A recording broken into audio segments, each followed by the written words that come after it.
Welcome, everyone. I am Brenda Radido, and this is Africa Matters. Kenyan police officers have been in the news for their heavy-handed response to deadly anti-tax protests.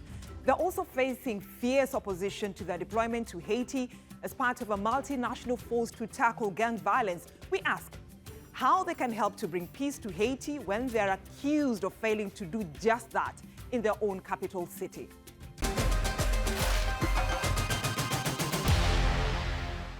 It's been 2 years since Haiti's previous government requested a peacekeeping mission to tackle the escalating violence. Now, about 80% of its capital is under gang control.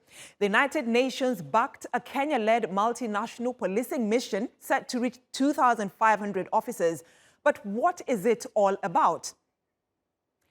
The U.S. says at least 17 countries have pledged financial or personnel support to the mission that aims to help Haitian police restore order, enough to hold free and fair elections. The international force is deployed for 1 year, but will be reviewed after 9 months. But I want no one to doubt the purpose of the mission. The state will regain power and reaffirm its authority, so all Haitians can live peacefully in this country. We ask all of you to be prepared to make sacrifices. We must take our responsibilities before history, and we must send another image of Haiti. Haiti was not like this, and Haiti cannot stay like this. The operation is funded by voluntary contributions from UN member states, and so far, the US and UN have placed just over half of the $600 million Kenyan estimates it will need for the multinational force. The Kenyan deployment is also going ahead despite an ongoing court case that argues it's illegal. The Constitution of Haiti, only a legitimately democratically elected president can actually make such a request to another country. And you all have heard the judge. There's really no reciprocity between us and Haiti.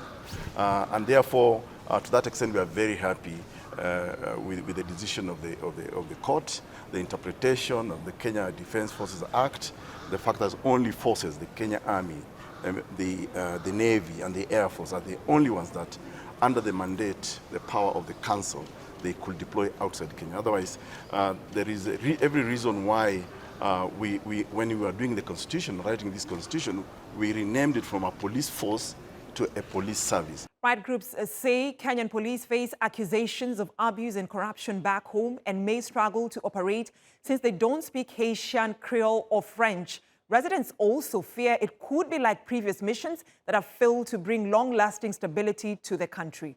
I still believe that this is a national problem and that the leaders must unite to move forward. After they leave, the same things will happen again. So the real solution won't come from foreigners. It's not up to them to solve anything. Let's hear more from Kim Ives. He is the English language editor at the weekly Haiti Libate. He joins me from New York. Kim, thank you for joining us here on Africa Matters. How have the gangs responded to the arrival of the first batch of the international security officers since they threatened to oppose any foreign interventions? Well, the battle hasn't been joined yet, but I spoke yesterday with the leader of the Vivre Ensemble coalition of neighborhood armed groups, Vivre Ensemble. Jimmy Cherizier is his name, and he has said that he will treat them, they will treat them as invaders. They see them as proxies of the US, I think correctly, and are there to try to snuff out the revolutionary process that he envisages for Haiti, which is simply to demand that the government provide the people with schools, hospitals, sanitation, electricity, roads, internet, the basics of life, which they've been deprived of over the last 3 decades of neoliberal austerity. But what will this international force face once they are on the ground? Well, they now have 400 soldiers. I don't know what they can do. I see that a Kenyan spokesperson has said that they will not be an occupying force, that they will simply be defending various government positions. I presume that means they'll be guarding the airport, the port, the palace, the prime minister's residence, the electrical generating stations, that sort of thing, and will not be taking the fight to the armed groups of Vivant Somme, as some had proposed them to do. But I think for sure there will be some sort of battles between the Kenyans and the Vivant Somme in the very near future. So does it make any difference that this is the first Africa-led security mission to Haiti, and other countries who have a better understanding of the terrain and language are not leading it? Well, yeah, and it's not really African-led. I mean, this is what many have called blackface imperialism. They simply have taken the Kenyans and put them in front of what is a Washington-led effort. Washington couldn't even get the UN Security Council to agree to put in place a normally UN Security Council led and overseen military force. So they came up with what, in the words of the US ambassador at the UN, was a new arrangement, a new solution to this, which is essentially the US organizes and pays for a proxy force to go in, and the UN Security Council gives it some sort of benediction. Of course, China and Russia both refused to vote on that. They abstained because they see it's going to be a total disaster. And that's not just my words, that's the words of the US State Department official who's paying for this, or raising the money, 300 million so far. It's probably going close to $1 billion, according to some sources I've spoken to. So this is looking like it's going to be, in his words, truly a disaster. All right. But then, you know, details about the operation are scanty. But how is the unusual nature of the force UN approved, but not really a UN nor a peacekeeping mission, likely to impact the operations of the force? Right. Well, I mean, the thing is, it's operating in complete secrecy. That is, we haven't seen the conception of operations, what's called the CONOPS. We haven't seen the rules of engagement. We have seen, they have put out the what's called the Status of Forces Agreement, or SOFA. And that essentially says that the Kenyans have complete immunity. The Haitians would call it impunity. That is, any crime they commit cannot be prosecuted in Haiti. And this is pretty much par for the course. Let's remember that Haiti has had 2 foreign military interventions in the past 30 years, one in 1994 and one in 2004. And particularly the last one, the latter, there were many crimes, including the importation of a cholera epidemic into the country that killed 10,000 people and sickened close to 1 million. You have rapes and massacres. They dropped fire bombs on crowded slums, and nobody was ever prosecuted for these crimes. Now, this is going to continue with the Kenyans. All right. So, lastly, do you think it will help restore order for the people of Haiti? Because back home, they have failed to do that. Yeah, well, exactly that. I mean, we see as the Kenyan forces are being deployed, all hell is breaking loose in Nairobi. And to me, this is how empires collapse. Everything starts to become a crisis all at once, everywhere. And it's a little bit like the Dutch fable of the boy trying to plug the holes in the leaking dike. You know, they take their finger out of one problem and it comes gushing out of another hole. So I think that, you know, this is, as the French would say, and is sometimes said in Haiti, a fuite en avant, a flight forward. They're simply trying to resolve this through this blackface imperialism, as it's being called, and I think it's going to end up backfiring on them and creating a lot of blowback in countries like Kenya. All right. Kim Ives, thank you for talking to us here on Africa Matters. Thank you very much.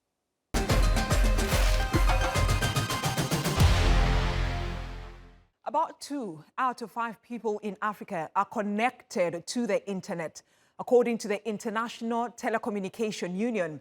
Access remains relatively poor compared to other parts of the world. But one tech-led charity organization is trying to change all that by building multi-purpose internet ports in remote areas. Darren Alan Cheune visited one of them in central Uganda and brings us that story. Innocent Waswa lives in this humble village in central Uganda. His home is 3 kilometers away, but very often you can find this engineering student here, parked at the roadside, using this free Wi-Fi zone to conduct his research.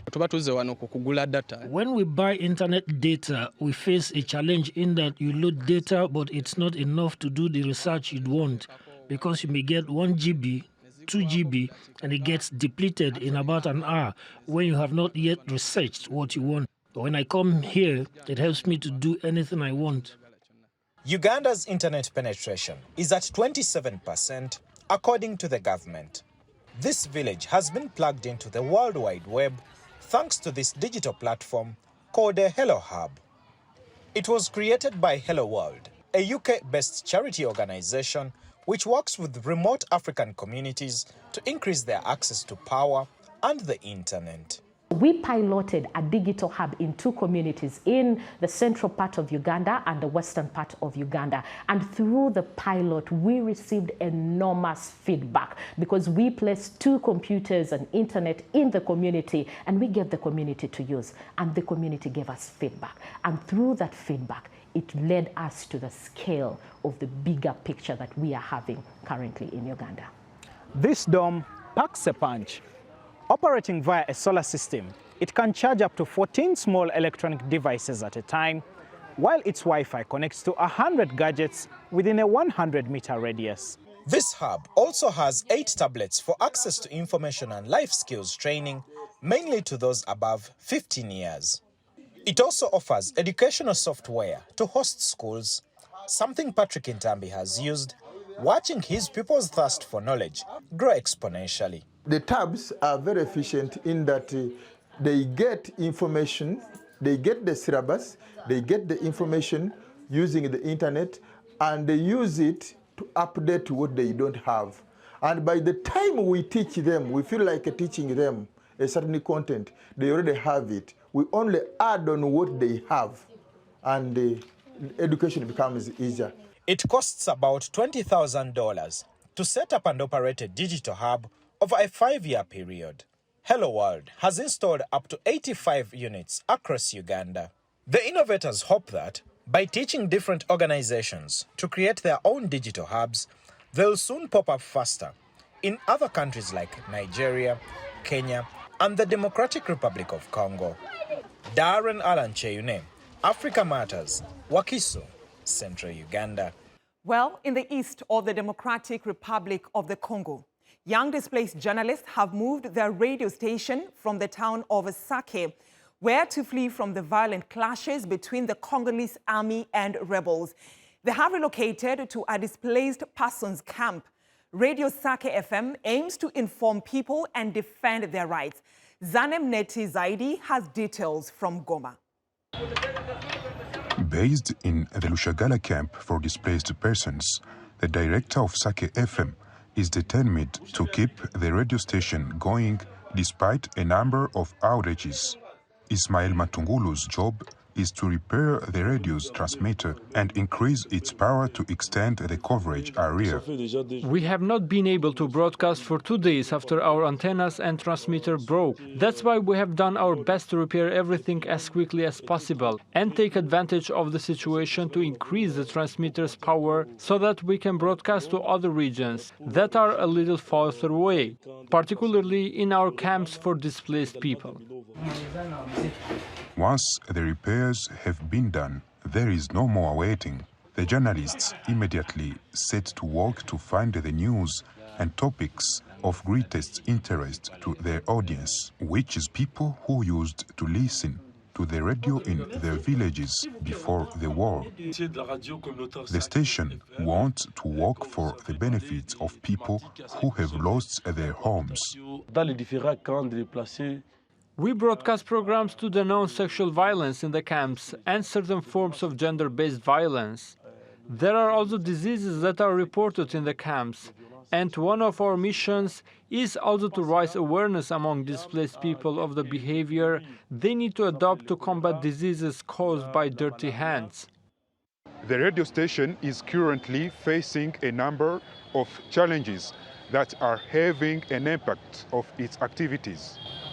Some of our materials have been taken by local army groups in Sake, and we came just with some few materials that we are using. This is first.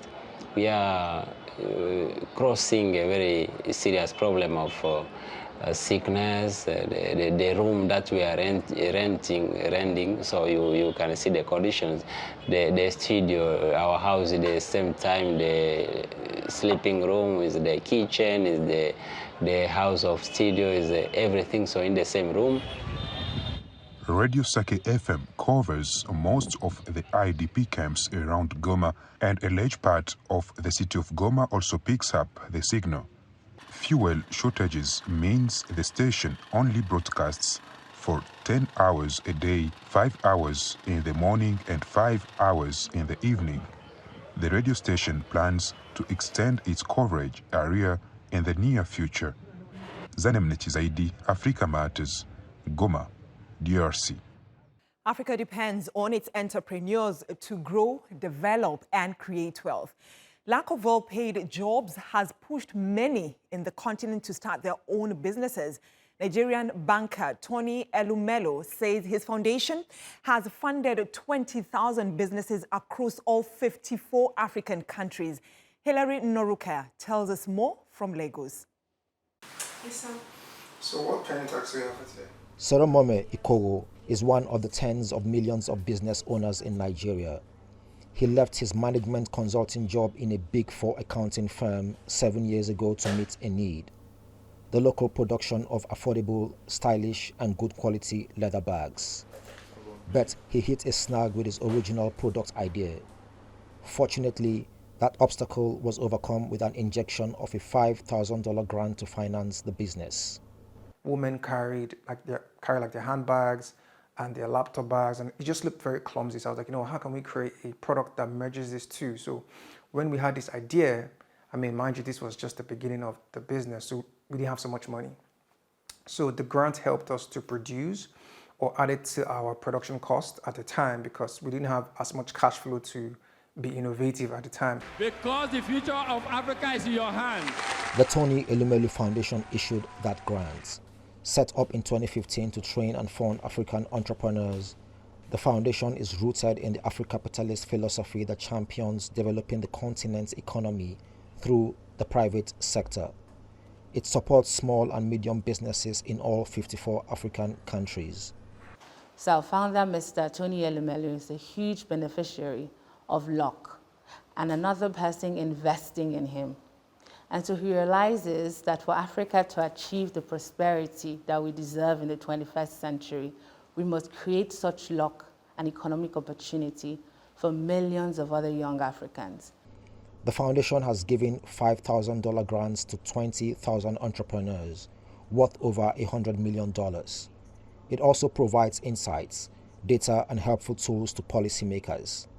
It says it's helped create nearly 500,000 jobs, while generating $2.5 billion in revenue. The foundation's funding is crucial in a continent where 22% of the working age population are starting new businesses, according to the African Development Bank.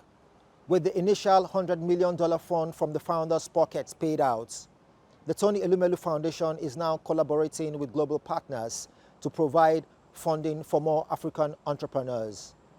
Hilary Noruka, Africa Matters, Lagos. To Somalia now, where a cholera outbreak has been reported in the capital, Mogadishu. The outbreak is linked to the recent heavy rains and flooding in the country.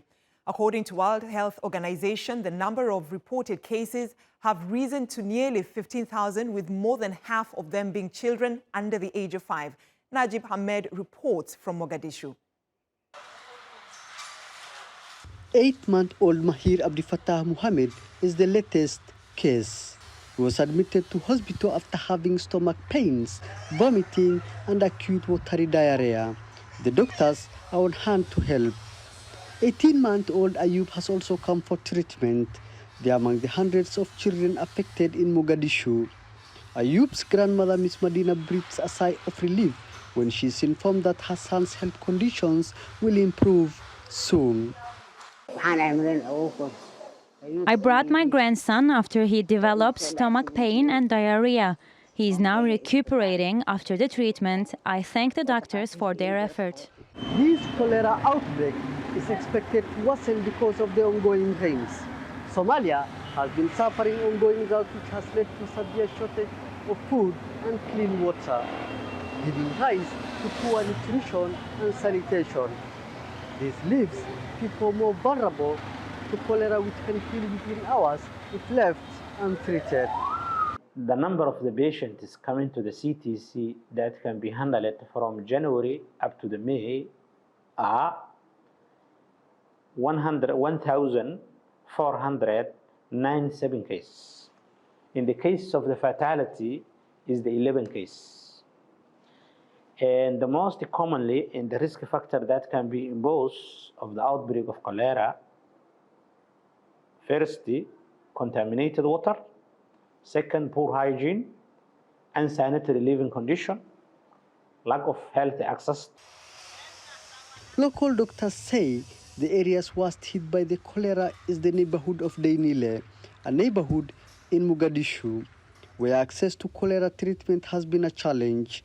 According to the World Health Organization, most of the cholera victims have been malnourished children. Health workers say they are managing the situation despite the little resources.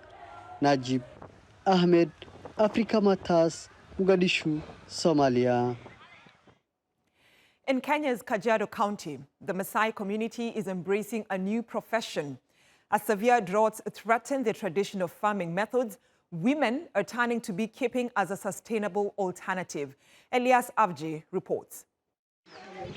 The Nasinia Oman women group turned to beekeeping 7 years ago when their customary animal husbandry had become almost impossible. The drought came in 2017, killing our cattle. That's why we started beekeeping. Initially made up of only a handful of women, the group has grown significantly. Members are happy with the impact on the community. We started as a group of 7. Now we are 24 women with almost 100 children, and beekeeping helps us stay productive. Their leader says education and adaptability is a must. We are educating women because they used to sell milk. With the number of cattle decreasing, there's no milk to sell, leaving them without alternatives. Beekeeping comes with its own challenges, but it comes with advantages too. Milking cows is easy, but the challenge is preservation. Bees are more challenging to harvest, but the remuneration is quicker compared to cattle. In the face of a changing climate, Kenya's Maasai people are showing that resilience and adaptability are one and the same. Ilyas Avju, Africa Matters. And finally, this week we explore Cape Maclear, one of Malawi's favorite tourist destinations. It's the place to be if you want to experience Lake Malawi National Park. It's nearby islands and the great community life there. Let's take a closer look.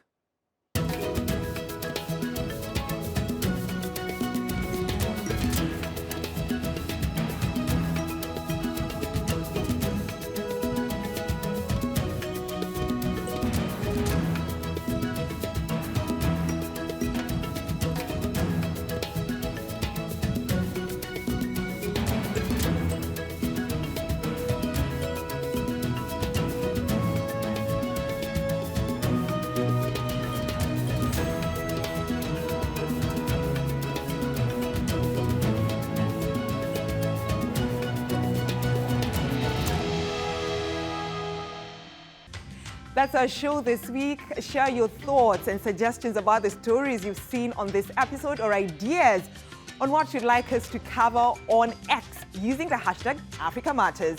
Thanks for watching, and it's Kwaheri from me, Brenda Radido.